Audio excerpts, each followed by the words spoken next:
E aí, meus caros, minhas caras, hoje tô meio descabelado, dia puxado. Mas é bom poder estar aqui, né, criando um conteúdo pra poder me aproximar, né, pra ficar mais próximo e ajudar quem realmente está empenhado e dar um passo importante na vida, assim como, né, outros que assistem desejam melhorar a sua escrita, né, porque já inclusive passaram pela universidade e estão percebendo, não é? E o que eu vou dizer é algo muito importante. Estão percebendo que se nós não nos empenharmos em escrever melhor, em sermos, tá, ainda um estágio à frente da inteligência artificial, tá, muitas tarefas que devem ser desenvolvidas por pessoas qualificadas podem perfeitamente ser substituídas por inteligências artificiais. Tá? Então, se a gente não correr atrás disso, tá? As mudanças estão ocorrendo muito rapidamente. Peraí que o Tião vai dar um oi. Dá oi, Tião. Então, eu falei da IA porque tem a ver com o tema da aula de hoje. Tá? Há coisas, há fatos que são, assim, desafiadores da lógica. Não é? Eu fiz alguns testes, eu uso o ChatGPT. Eu uso isso no trabalho, que parte do meu trabalho fora, né, daqui com vocês, é um tipo de assessoria. E isso passa por trabalho com marketing digital. Então vejam, eu edito um vídeo de Reels, por exemplo, para um cliente. Eu mesmo vou postar na rede dele. Então aquelas legendas legais, com um monte de emojis no meio e as hashtags, aquilo é um trabalho mecânico. Tá? Então, o chat ouve o áudio do Reels e produz. Tá? E esse é um tipo de utilização que não parece ferir a integridade do trabalho que eu faço. Mas, por exemplo, se eu, né, numa escola, digitalizasse as redações de uma prova, por exemplo, e submetesse esses arquivos, que na forma paga é possível carregar vários arquivos, me indaguei. Será que ele corrigiria bem? Então eu fiz um teste. Eu peguei redações que eu utilizo no meu material, tanto nesse que eu disponibilizo para vocês, quanto em outros. Digitalizei, né, usando um scanner, e fui carregando esses arquivos. Antes de carregar os arquivos, no entanto, o que eu fiz? Eu peguei redações de níveis diferentes dentro daquele intervalo. Né? Era uma escola boa, então os alunos, né, raramente ficavam abaixo de 7, né? Assim como era difícil chegar ao 10 pleno, por conta do critério que nós temos que utilizar, que é uma tolerância muito baixa para desvio gramatical. Bem, eu usei 5 redações que eu já tinha avaliado, tá? Digitalizei e submeti ao chat. Essas redações, elas eram cópias das que eu entreguei para os meus alunos e eles me autorizaram a utilizar, né? Retirando o nome apenas ou colocando as iniciais. Elas vieram com os meus comentários. Então eu treinei o chat para corrigir redações. Foi espantoso, porque até os comentários eram muito parecidos, muito parecidos. Né? Porque o comentário traz sempre um conselho do que se deve buscar na próxima redação. Porque sem essa diretriz, o aluno recebe um papel na mão, olha, fala, bom, por que eu tirei 7,6? O que eu tenho que fazer para chegar a 8? Então, né, em escolas que eu corrigia a redação, que eu trabalhei em escolas em que havia equipe de correção. E o aluno podia ir conversar com quem avaliava o texto dele. E vejam, foi surpreendente esse resultado. O que é de preocupante nisso? Que ocorram injustiças? Olha, com esse primeiro experimento, não se pode tirar conclusões precipitadas. Ciência não se faz dessa forma. É preciso ter um conjunto maior de textos, é preciso mais pessoas treinando um mesmo chat, de forma que eu só fiz essa observação para reforçar o quanto é importante que nós sejamos seres racionais, logicamente, com todo o direito de sermos emocionais nas horas certas, né? Mas seres racionais, seres moderados, tá? Entendida a moderação como aquilo que Aristóteles definiu como a justa medida. Tá? Eu vou falar um pouco mais à frente disso, vai fazer todo sentido. Então, evitar extremismos, considerar a pluralidade de pensamentos, que é fundamental a qualquer democracia. Isso se torna mais relevante num momento em que nós temos a possibilidade de inteligências artificiais tomarem decisões no lugar de pessoas, tá? Como, por exemplo, atribuir nota a uma redação. Tá? Eu não tenho a inocência ou a ilusão de que eu fui o primeiro a pensar nisso, mas pensar como experimento. Porque hoje eu não tenho mais alunos de escola, eu tenho meus alunos virtuais, meus alunos de oratória, tá?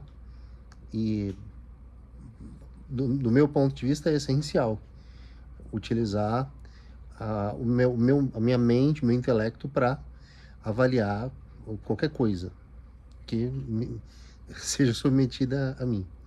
Como dizia Nietzsche, sem avaliação, a existência se torna oca. Mas uma avaliação mecanizada, como é uma avaliação de uma redação de vestibular, não me espantaria se em pouco tempo nós tivéssemos robôs de inteligência artificial. Quando eu falo robô, é um programinha, tá? Foi como eu treinei. Eu uso uma plataforma chamada Adapta, que permite inserir vários textos e eu fiz um treinamento. Então, é um chat que está lá, é uma conversa que está gravada, com uma memória atualizada para corrigir.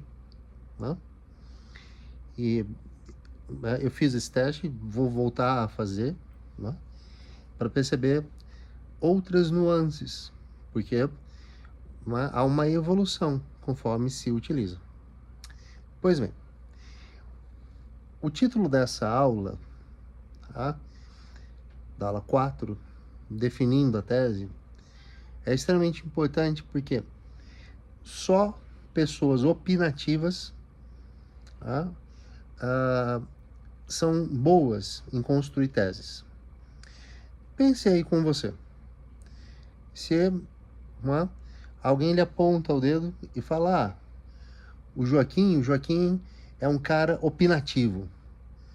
A Larissa, a Larissa, ela é uma boa aluna. Opinativa. O bom aluno já deu uma pista, né? Não, é um elogio. Uns elogios, talvez, sim, mais honrosos de se receber. Porque só a pessoa opinativa que toma uma posição frente aos fatos da vida. Por que eu falei fatos? Eu disse em uma aula anterior que aquela expressão contra fatos não há argumentos. Claro que há. O que nós precisamos aprofundar um pouquinho é o entendimento de que um fenômeno, ele é um acontecimento que pode ser medido, ele é mensurável, pode ser registrado, lembrando que há muitos ângulos que devem ser considerados no registro de um acontecimento. Então, quando algo ocorre, quando o acontecimento acontece, para ser meio redundante, o fato,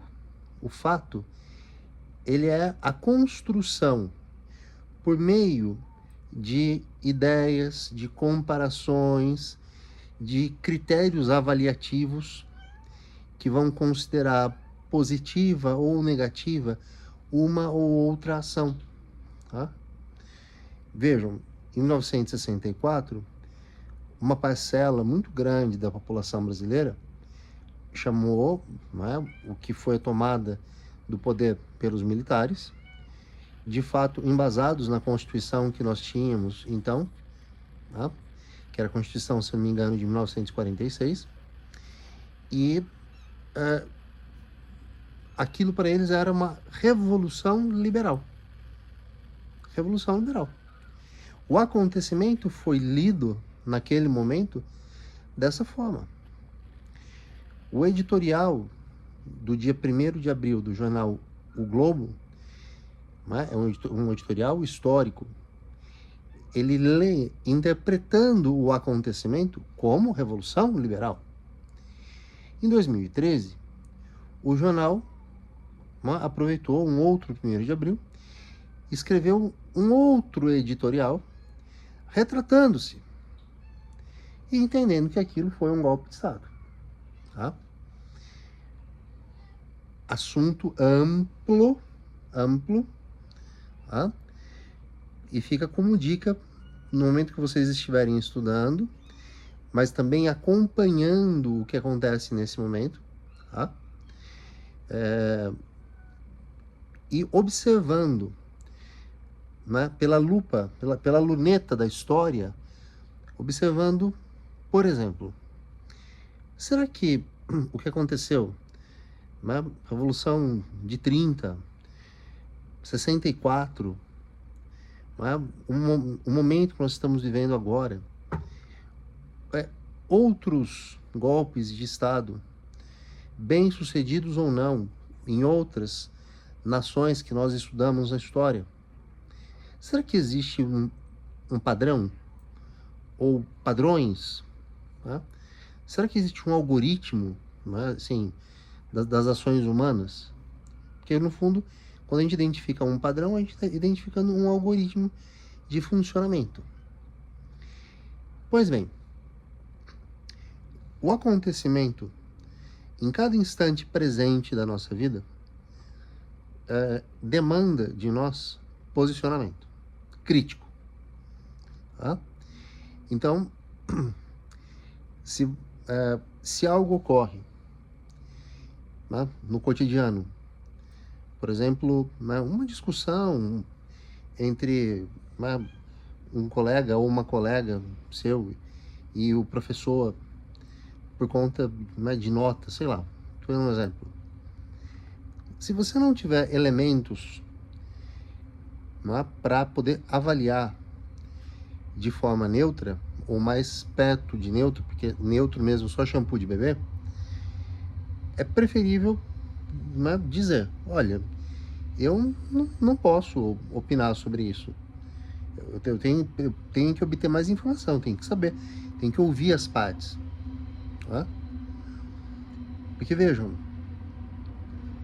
a gente vai percebendo como é triste morar num país, ou estar inserido numa sociedade que tem uma lista de características para pessoas, e uma vez essas pessoas tendo uma ou mais características, elas são pré-julgadas. Os negros vivem isso, né? As mulheres, sob certas questões em que persiste o machismo, também já são pré-julgadas, tá? Então, definindo a tese, é uma caminhada interessante que nós vamos empreender hoje de uma maneira bem leve, bem tranquila, para que você possa, né, compreender. Tudo que eu falei até agora se encaixa na razão pela qual é tão fundamental, né, que nós sejamos capazes de, com uma certa rapidez, analisar os fatos que estão ali na coletânea, que vêm à nossa mente porque nós somos bem informados, porque, né, cumprimos a nossa parte, estudamos, lemos, né, fizemos os nossos esqueminhas mentais, né, não para decorar, e sim para conseguir, né, juntar, fazer pontes entre geografia, história, sociologia, filosofia, literatura, em razão daquelas questões interdisciplinares, transdisciplinares, multidisciplinares. Então, imagine que lá no fim do ano, fim de outubro, é a hora da colheita, é o momento de colher.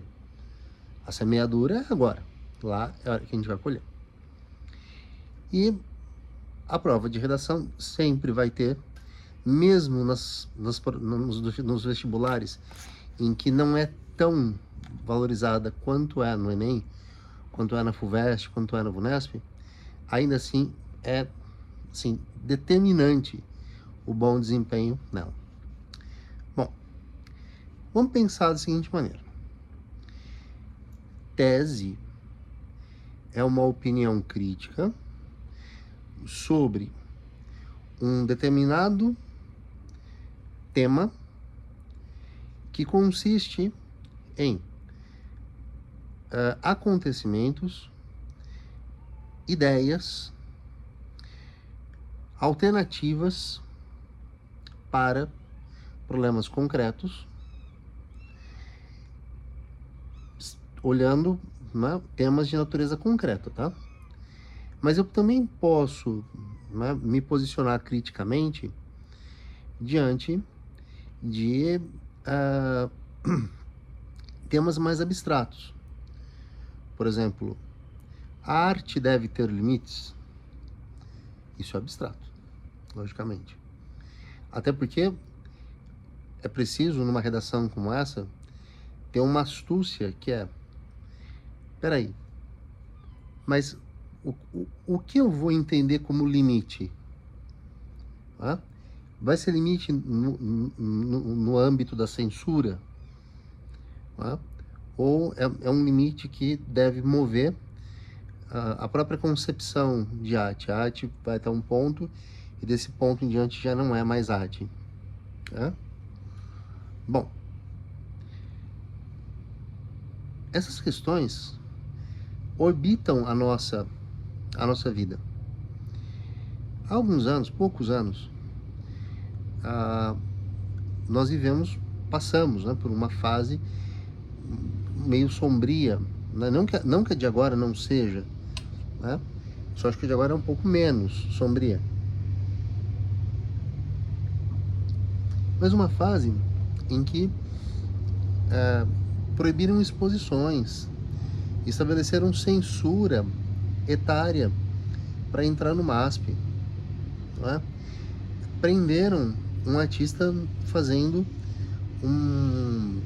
uma performance, né, idealizada por Lygia Clark, que foi uma das maiores artistas plásticas, né, assim, do Brasil, pós Semana de Arte Moderna. E esse tema, então, entrou em pauta. O limite, naquele momento, instituído na sociedade era um limite concreto em que tudo relacionado ao corpo e à sexualidade estava banido. Mas deveria haver esse limite? Numa sociedade democrática, as pessoas têm o direito de pensar o que bem entendem. O tema da aula 3 era sobre liberdade de expressão, ter ou não ter, não é? Que ser restrita em certas circunstâncias. Então, veja, o pensamento é livre. Se você me perguntasse a minha opinião crítica a respeito de uma exposição de arte que seja, do ponto de vista de um grupo, seja ofensiva, bom, criticamente, né, eu construí minha tese da seguinte maneira. A nudez e a sexualidade são um patrimônio histórico em várias etapas da cultura, tanto no mundo ocidental quanto no mundo oriental. Não obstante, não é? Pessoas que tenham restrições, que tenham rescisões ideológicas com isso, não é? Não são obrigadas a ir a essa exposição, e não faz o menor sentido quererem privar quem não tem a mesma restrição de estar lá. Né? Procurei falar de uma forma simples, mas para construir essa tese, para ter, né, algum embasamento e poder dizer para vocês, olha, né, essa é uma tese que daria um bom desenvolvimento argumentativo. Eu precisava ter conhecimento sobre história da arte. Precisava ter conhecimento sobre as noções elementares de democracia. Precisaria ter, né, conhecimento sobre política, sociologia, filosofia, né, que seriam os elementos que eu utilizaria no meu desenvolvimento. Então, a escolha da tese não é aleatória, e há momentos em que nós estamos diante de situações, numa prova vestibular, em que acontece o seguinte: no nosso foro, com essa expressão foro íntimo, quer dizer, aqui dentro de mim habita uma ideia que me parece ser uma boa ideia, que é a semente de uma boa tese, mas eu não tenho repertório para defendê-la. Eu precisaria estudar. Tá? Que é, aliás, eu diria que de quando eu comecei a dar aula, mais novo, que muitos de vocês estão assistindo, eu tinha 18 anos, 17 para 18 anos quando comecei a dar aula. Naquele momento, graças a bons professores que eu tive, eu tinha uma coisa na minha cabeça que me dizia, olha, se eu não for uma pessoa que olhe para o mundo e queira entender, eu provavelmente vou acabar em algum momento batendo com argumentos, e eu vou ficar meio chateado de pensar, poxa, como eu posso ensinar redação se eu nutro, né, cultivo as minhas opiniões sem um bom fundamento? Então vejam, o acontecimento que depois é transformado em fato, ele exige esse posicionamento. Então há certas questões que, nesse tal de foro íntimo, nós somos mais conservadores. Tá? No que dependesse das nossas escolhas, se fosse escolha, nós não defenderíamos. E aí eu digo a vocês, há temas que são bem elaborados e há temas que não são tão bem elaborados assim. São chamados temas tendenciosos. Já faz muito tempo que eu não vejo um tema assim, das grandes provas sobre, por exemplo, pena de morte. Mas já houve. Na verdade, há alguns anos, eu não sei se foi na FAMEMA ou na FAMECA, a conferir, que houve um questionamento. Ali a prova foi elaborada de forma que eu chamo de tendenciosa. Por quê?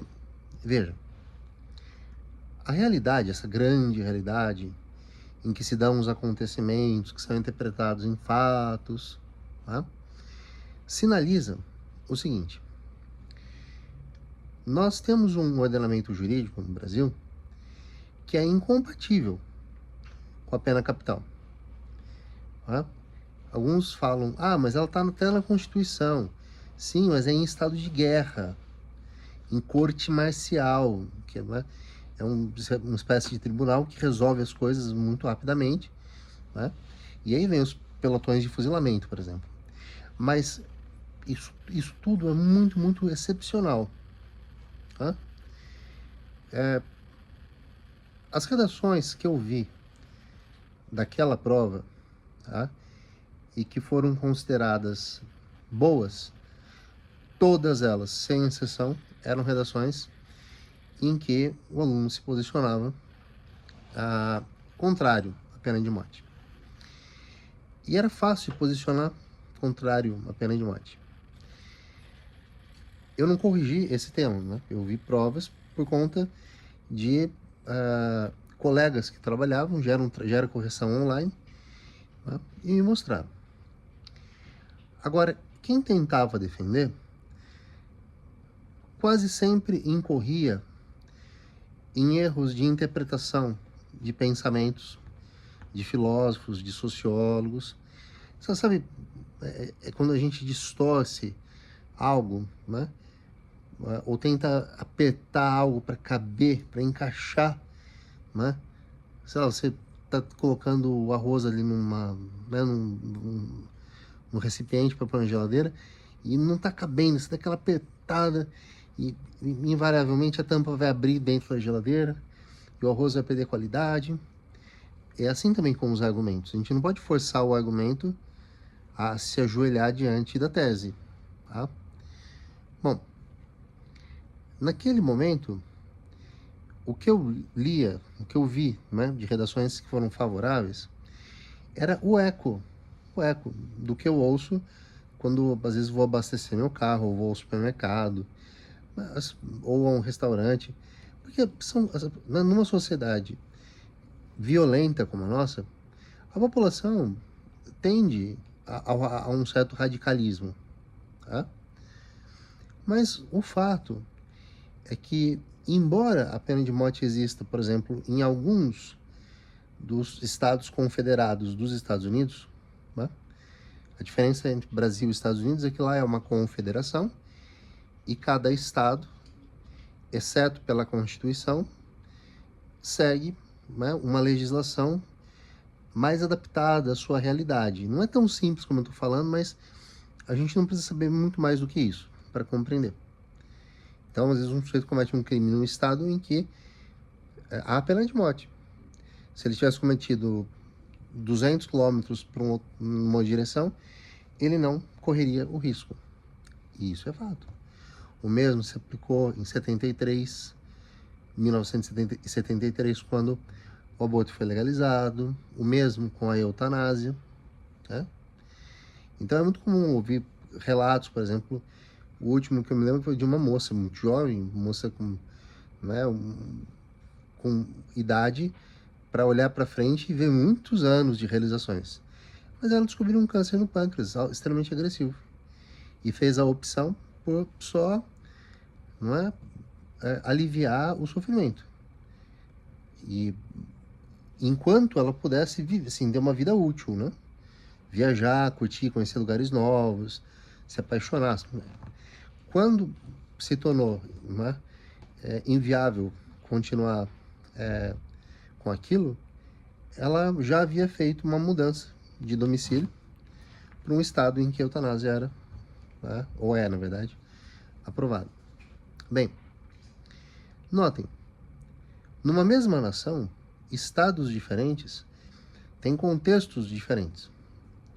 E definir uma tese é buscar a visão crítica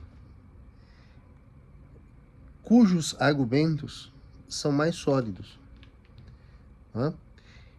Muitas pessoas, e agora eu falo mais diretamente a minha audiência, quem assiste aos meus vídeos, que é um pouco mais velho. Né? Embora vocês jovens sejam né, convidados comigo a pensar. Né? Depois, quem achar por bem, deixa um comentário aqui embaixo. Né? Vocês param para se posicionar diante das coisas que acontecem e chegam até vocês? Né? Ou simplesmente são aquele rio do Heráclito, né? Que flui, e quando passam por ele são uns, e quando atravessam de volta são outros. São fluidos, no sentido intelectual. Pois bem, eu, pela força do meu trabalho, preciso estar assim, o tempo todo, mas o que está acontecendo? O que está rolando? Meu trabalho é esse, eu faço isso. Seja o meu trabalho, né, como advogado, seja o meu trabalho como professor.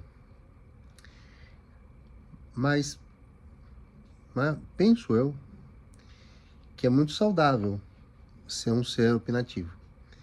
E a faculdade, né, ela busca exatamente isso. IAs não emitem opinião, pelo menos não de forma direta. Né? Não podemos esquecer que a natureza delas é generativa, e estudem muito isso, porque computação é matemática. Mas tem um pequeno detalhe. Os computadores começaram a ser programados quando um linguista chamado Noam Chomsky foi trabalhar no MIT. E ele então encontrou uma similaridade relacionada à linguagem e pensamento e conseguiu dar alguma luz aos programadores para que, né, eles construíssem o que a gente chama de programação orientada a objeto. E é isso que permite que nós estejamos interagindo e existam iPhones hiperpoderosos, Galaxies superpoderosos, computação quântica e por aí vai. Tá? Matemática e linguística, que esse vai ser o primeiro Enem a adotar certos termos que são da reforma do ensino médio. Tá? Então, o que eu for lembrando, eu vou alertando vocês. Tá. Bom, como eu dizia, computadores não opinam, IA ainda não opina. E saber opinar é fundamental para criar um profissional que pode ser médico, advogado, arquiteto, professor, né? Pode estudar para farmácia, o que quer que seja, educação física, né? Não entendo o preconceito que as pessoas têm com a profissão, né? O que quer que seja, é importante saber opinar.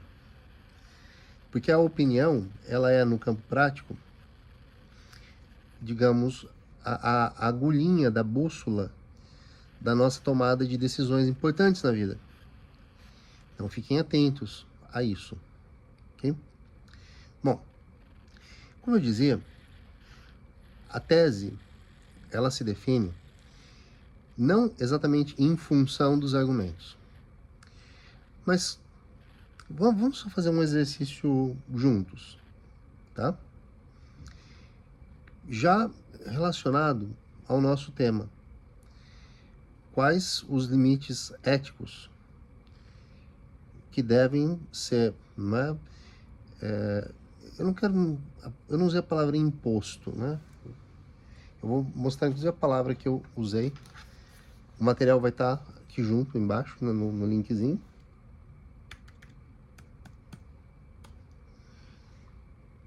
Limites éticos em relação ao uso de ferramentas de inteligência artificial. Então, se você está aí com a sua caneta, com o seu papel, com o seu post-it, né? Anote bem isso. O tema não está discutindo limites à IA, a inteligência artificial. E nem faria sentido discutir esses limites pelo simples fato de que a trajetória, a busca, o grande projeto que começa com autocorretores. Autocorretor já é inteligência artificial. O Google, quando pressupõe que você tenha cometido um erro de digitação e ele traz resultados, tá?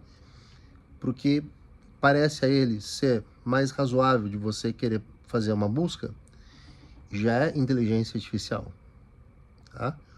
Aquele corretor lá do seu editor de texto, já, tá? Agora o WhatsApp tem aquela ferramenta de transcrição de áudio, né? Quando você fica desconfortável em ouvir o áudio em um lugar, mas dá aquela espiadinha para ver o quão sério pode ser o problema ou a mensagem. Já a IA. E a IA vai, né, ser uma necessidade importante. Ela se torna necessária quando nós avançamos em direção a pontos importantes, como atividades de gerenciamento, atividades em que, pelo cansaço, erros podem ser cometidos. Pensem, há 600 anos, mais ou menos, usava-se um astrolábio para, né, os navegadores orientarem, guiarem-se pelos mares. Hoje temos redes de satélite com GPS. Né? Hoje temos, né, se eu estou num lugar meio perdido, eu posso usar no meu celular o Waze. Eu posso me perder, inclusive, num espaço urbano. Tá? Bom, a IA não é a questão aqui. A questão é limites ao uso. Pouco antes de sair de sala de aula, e foi uma das razões de ter decidido ficar com meus alunos online e voltar a advogar, foi o seguinte. Alunos começaram a entregar redações feitas no chat GPT. E para o professor é fácil perceber isso, porque quando se compara uma redação de um indivíduo que não tem muita disciplina com redação, entrega redações curtas, vocabulário, né, um pouco pobre, coesão, né, mal, assim, tanto por repetição de palavras, que é coesão referencial, quanto pelo uso de conectivos que formem um raciocínio, né, ausência de repertório. E de repente, vê um texto que ele não chega ao patamar dos 9 em razão do engessamento. Mas isso é porque a IA daquela pessoinha não foi treinada. Porque se eu treinar uma IA, né, se eu recursivamente, insistindo, claro, e ela tem que ser paga, porque senão ela tem limite de memória, tá? Mas eu insisto, eu consigo que ela faça uma redação satisfatória. Agora, veja só. Se eu tiver que fazer uma redação, né, sem falsa modéstia, minha redação fica boa. Se eu quisesse que a minha IA fizesse uma redação, eu precisaria ter os meus conhecimentos. Agora, alguém que não se empenha tanto, fica com o básico da interação, né, máquina-homem, máquina-ser humano, que é pela linguagem. Né? Então, diante desse cenário e da dificuldade que se tem de, digamos assim, eu não quero dizer nem vigiar, nem controlar, porque do meu ponto de vista a escola não tem essa função, pelo menos não no sentido literal. Mas eu acho que falhávamos naquele momento em conseguir convencer um jovem de 16, 17 anos a não usar algo que para ele fazia sentido usar, pelo fato de que para ele não fazia sentido ele ter que produzir uma redação por semana. Tá? Assim como para ele não fazia sentido produzir um trabalho sobre semana de arte moderna. Tá? E ele começou, alunos começaram a usar. Aí isso deixa de ser um espaço, no meu entender, para mim. Tá? Há muitas aplicações positivas para, não é, um estudante que está fazendo redação, não é? E na fase em que está se preparando, recorra a IA. Mas recorra como? Se você acompanha as nossas aulas e está me entendendo, que isso é muito importante, você pode fornecer diretrizes a uma IA para que ela o ajude. Por exemplo, perguntar a IA, né, quem tiver com o celular na mão, né, estiver me assistindo no computador, tiver o celular na mão, pode fazer um teste. Tá? Então, você chama, né, o seu chat como você quiser chamar. Eu chamo o meu de Dan. Falo, Dan, me faça uma listagem de relações de sentido, tá?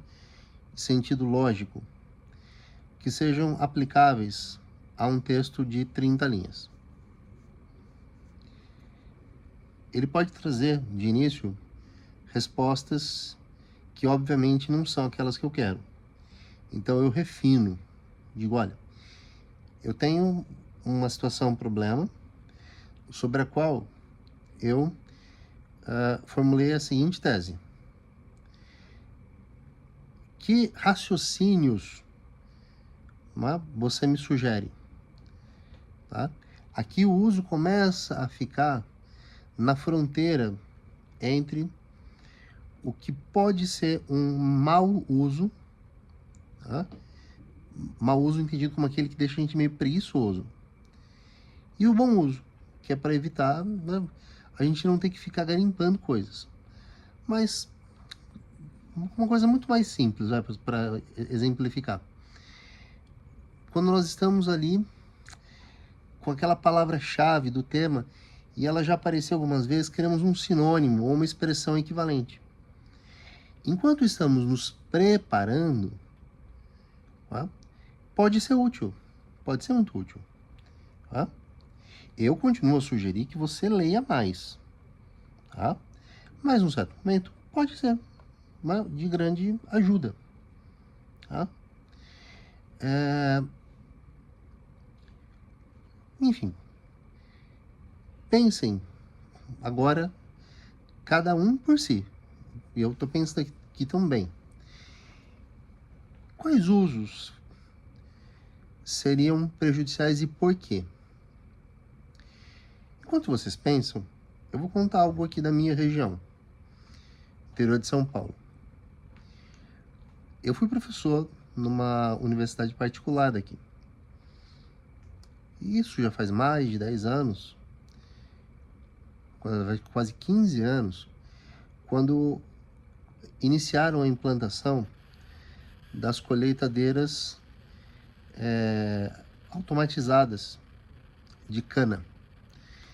Antes delas, nós tínhamos os chamados boias frias, que eram homens e mulheres que vinham de muitos lugares distantes, e na época do corte, da poda da cana, trabalhavam em condições de altíssima precariedade.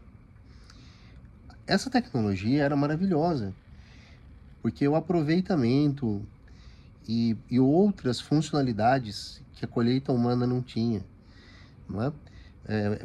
Por exemplo, com a colheitadeira não era necessário queimar o canavial, o que prejudicava muito pessoas como eu, que andam sempre com a bombinha de asma, né? Minha bombinha tá aqui, porque se eu, né, me vejo sem ela, ó, aqui é minha bombinha, já me dá falta de ar.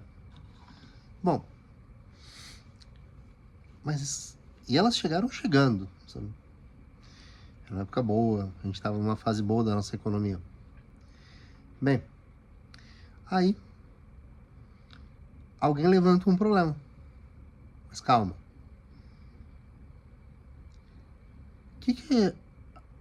O que se vai fazer?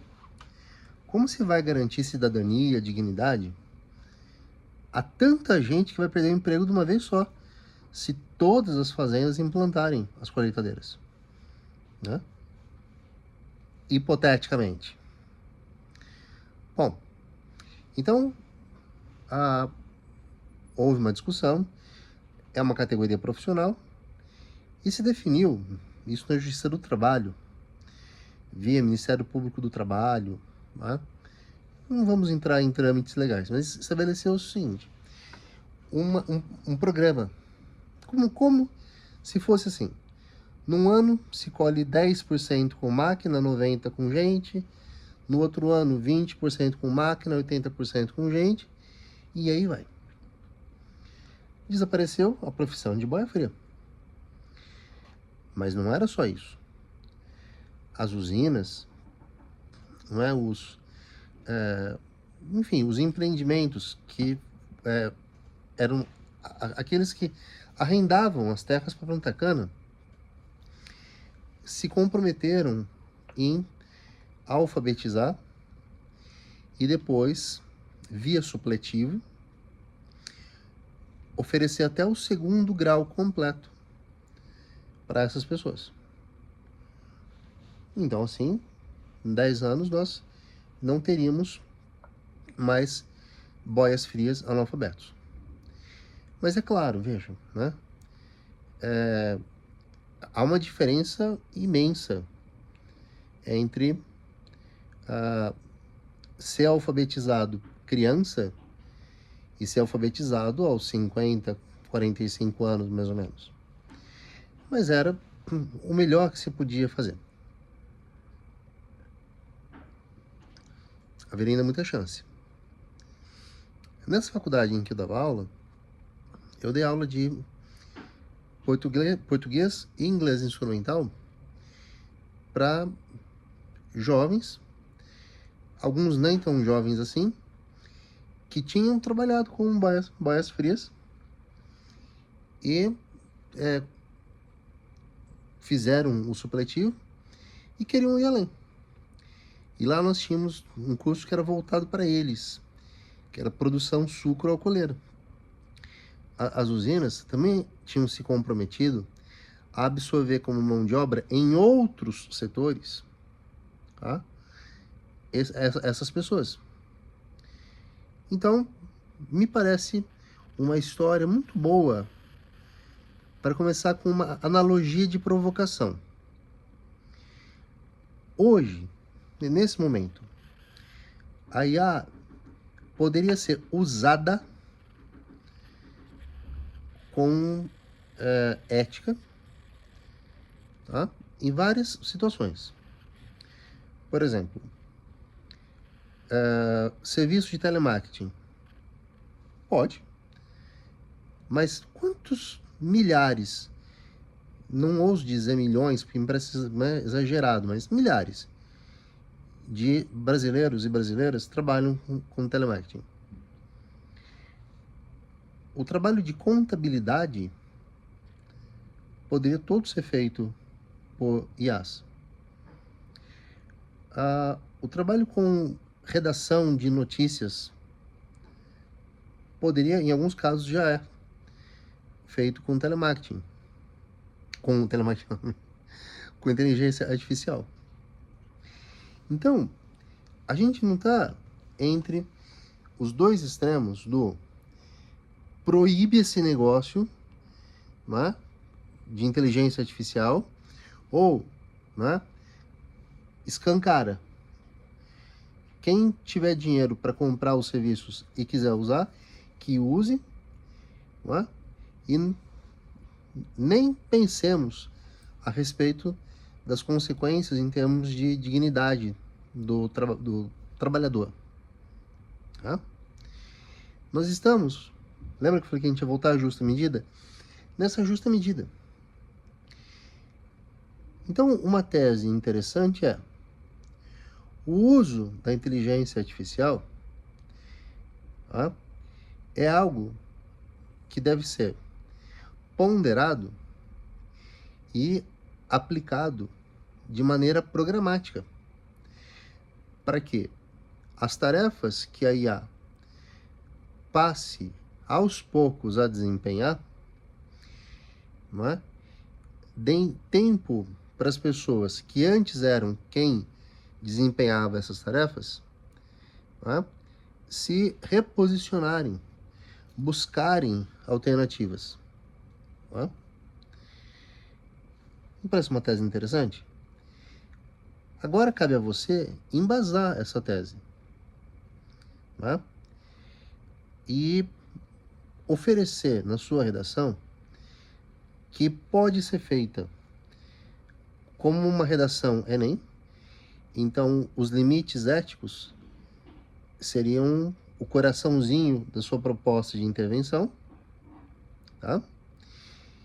E a justificativa deles, o desenvolvimento, porque é necessário estabelecer limites.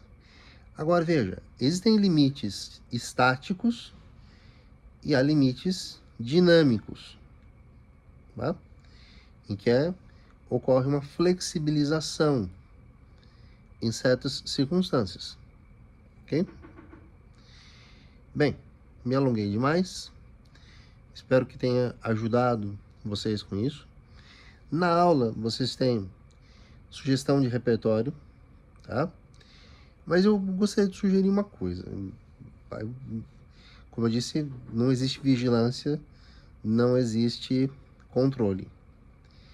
Que sempre, depois que a gente discute o tema, que você assiste o vídeo e tal, né, anote que ideias você teria antes de ler lá uma explicação que eu sempre deixo e o repertório, que funciona bem para aquele tema de redação.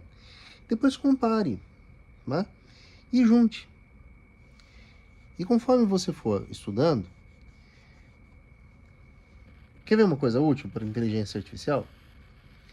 Vamos supor, eu sugiro para um certo tema a noção de banalidade do mal. Você fala, pô, né? Poxa, é um conceito que eu vi na Wikipédia e não entendi direito. A IA te explica bem.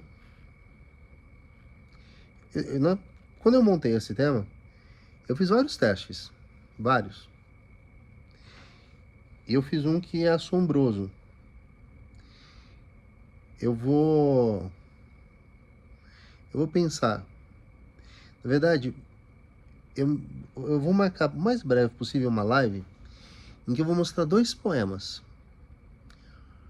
Um foi feito por mim. O outro foi feito pela IA. E vamos ver quantos adivinham ou enxergam o elemento humano que falta ao poema da IA. E alguns podem até nem identificar esse elemento faltante, ok? Desejo a vocês, então, bons estudos, tá? Essa aula vai ficar aqui. Ela está sendo gravada em 2025.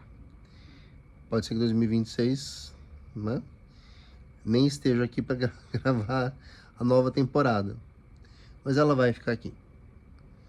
E vocês sempre vão poder voltar a ela e estudar e dar umas risadas comigo, né? Ou não. Então é isso, pessoal. Forte abraço, fiquem bem e bons estudos.